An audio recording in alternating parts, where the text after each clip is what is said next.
Yeah, Tanveer, mucking around the local creek or the local park, we were able to do that. How does it? What sort of mental illnesses though does it manifest itself in, and how this lack of, I suppose, resilience that kids can end up with? Yeah, look, Chris, I think parents are by and large are aware of that need, but there's a few trends that make it tougher. We've had basically a play deprivation experiment for several decades, and we're seeing some of the results in sort of high mental health disorders. But trends like declining community, working parents, and just a greater fear of danger has driven some of these behaviour. And there's another term called backseat children that a psychology academic began. And that's really, there's also the huge drive for credentials and status and for kids where you feel like you're competing and you've got to give them all these extracurricular activities and you're just taking them from one activity to another. So it's like parents are aware of the need of unstructured play, but almost can't work out how to fit it in. Yeah, it is very hard. Unless you've got a big house with a big backyard and whatever. My kids were lucky they got to build a tree house at their grandma's farm during lockdown. And I was giving another kid a lift the other day, and he said, I just built a tree house. And I said, where did you build that? He said, on Minecraft. Well, that's very interesting, Chris. That's not really what I was thinking about.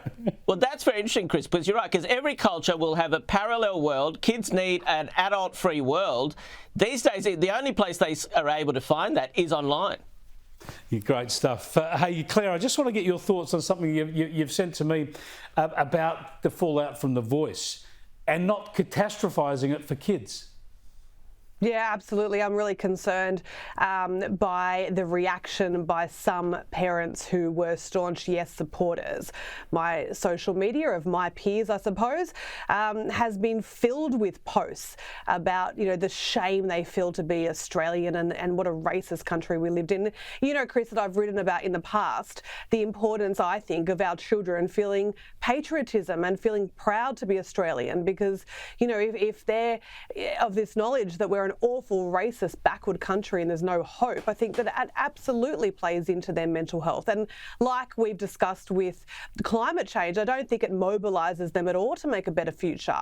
I think they just kind of feel helpless about it. And so I'm really concerned by the way that parents are portraying the result of Saturday to their children. And rather than using it as a teaching tool to talk about the democratic process and what a referendum is, the fact that this is what we've decided, this is great, we live in this wonderful country that does this, and now we need to still problem solve. This is not a vote against Indigenous people. This is a vote against the constitutional model that was put forward. And what I'm seeing is parents displaying it to their children as a vote against Indigenous welfare. Yeah, and even if they have those political views as positivity, as you say, for the kids. Very quickly, Tanveer, we've got to go.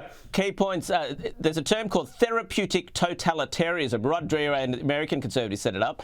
That's been growing in progressive circles. The Voice was a great example. You set up a group, you call them vulnerable and demand privileges for them, otherwise claim they're going to psychologically decompensate. And many of my colleagues suggested this. They're going to end up with all these mental health problems. And it's complete bollocks. But we saw that. You shouldn't set it up for a fall. We saw that throughout this debate. Yep, see what your point is there, Tanveer. We are right out of time. Thanks so much for joining us, Tanveer Ahmed and Claire Rowe.